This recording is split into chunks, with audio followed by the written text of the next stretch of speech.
Hey everybody, so we're back. So on the last video I did, I talked about a couple of the drawbacks on my Haro Subvert HT5 here, and one of the things that I brought up was the crankset. And I said at the end of the video that I was going to be replacing it. So today, that's exactly what we're doing.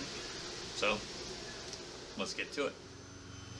So in the last video, I talked about how one of the big drawbacks to this bike I thought was the FSA Comet crankset. It's a modular crankset. It comes with a 30-tooth chainring on it, and that's a good gear range. But a couple of big things for it. Number one, I like riding an oval chainring, and all the major companies out there do not make an oval chainring for the FSA crankset. So that was the major drawback number one. Number two, though, is on the non-drive side, the crank arm keeps coming loose. Doesn't matter how tight I make it, doesn't matter what kind of Loctite or anti-seize I use on it, it still comes loose. So there's nothing worse than being 10 miles into a trail ride and having to pull over and tighten up the cinch bolt on that side. So I'm not going to deal with it. We're going to put on something lighter, stronger, and that can take an oval chainring. So let me show you what we're putting on. XT crank set. XT bottom bracket. Absolute black oval chainring. Okay, so the very first step we've got to do is we've got to take the pedals off the bike. Now to do that, there are two different ways you can do that. We can either use a hex wrench or you can use a pedal wrench. In this case, I'm running Time ATAC pedals, so we're going to be using the hex wrench to do that. Now, pedals, the drive side or the right side is threaded normally, so it's righty-tighty, lefty-loosey. The non-drive side is backwards, so keep that in mind when you're taking your pedals on and off. Okay, nothing worse than cross-threading a pedal into a crank. So here we go. So it's fairly simple. All you got to do .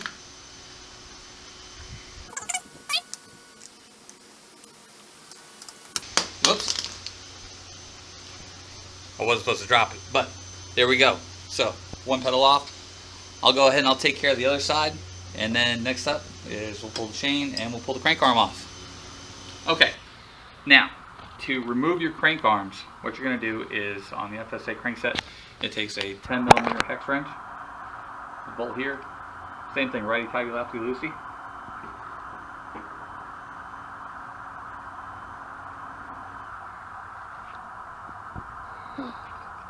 We're going to remove this bolt right here, and after you do that,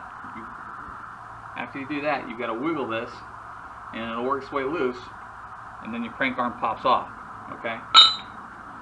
You've got a couple of crush washers and a spacer that come off as well, and then you come around to the other side, and finally,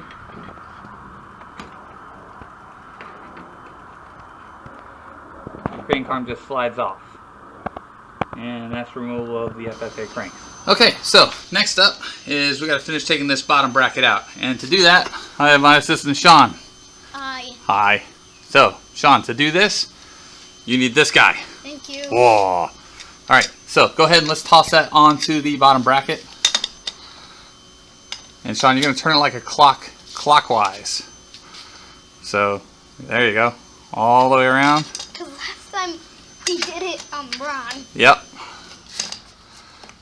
Why don't you start out at the top and turn it.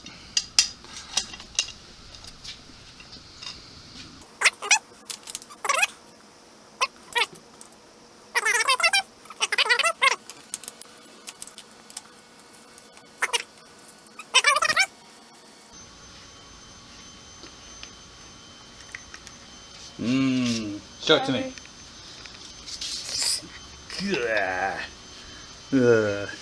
Alright, cool. So, new bottom brackets going in right now. I've already got the non-drive side on, I'm putting the drive side on right now. A couple things to note. When you install these, the XT bottom bracket, this is a 73mm bottom bracket. So, the bottom bracket comes with these little spacers. That means that it takes one spacer on this side. I've already got that spacer installed back there. Number 2, the XT bottom bracket uses a different size collar. What's cool is Shimano includes this little plastic insert that fits into your bottom bracket wrench so that it fits. Finally, don't forget, drive side, you're tightening backwards. Okay, you're tightening counterclockwise. Do not cross thread this or else you're going to have a bad day. So we're going to finish tightening this up, and the next step will be putting the chain ring onto the new crank arm. So installing our chain ring onto our crank arm. Sean, what kind of chain ring is that? That is the absolute black oval chain ring. Yep, and so it's oval, so it's special. And that's a 32 chain ring. So we're going to go ahead and we're going to put that onto our crank arm. So go ahead and pick up the crank arm, John, and pick up the chain ring. Now, how's this all line up? So this little tab, you have to like line it up like this with this part. I don't know what With it the is. crank arm? Yeah, and so then you put the nuts in. The bolts. Yeah, the bolts. Nuts, bolts, yeah.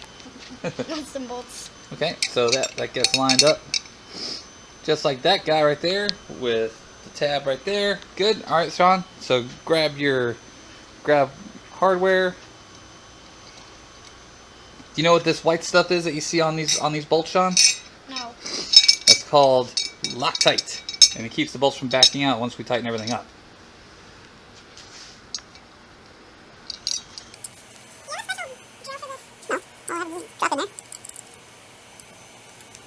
And use a hex wrench.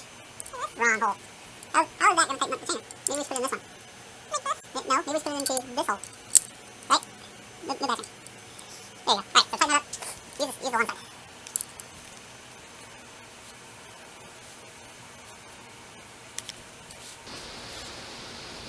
Okay, so we've got the old crank set out. We've got the new bottom bracket installed. The new crank set's been slid in from the other side, so you've got the non-drive side poking through now. So before I do anything else, take a little bit of grease. I'm going to cover the splines here real quick, just to make sure everything goes together nicely.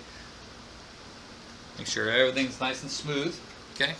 Now we've got our non-drive crank. So you want to make sure that's going on properly. So you see the drive side's pointed down. So we're going to make sure this side's pointed up. And we're going to fit it on there properly. So it's on there. Check our clearance. Everything's good to go there. No clearance. We're not going to hit anything.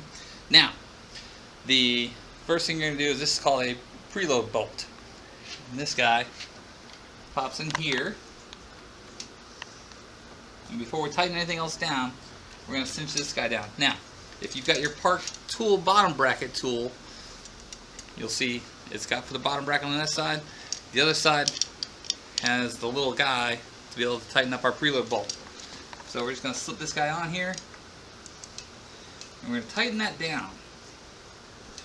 And we're not going to put a lot of force on this. We're just going to, you know, you're not going to, you know, there's a reason why they don't have a wrench for it or something like that, is because you don't need a wrench for this. You do this with your fingers, and all you're doing is just pulling everything tight. So everything's in place and good to go.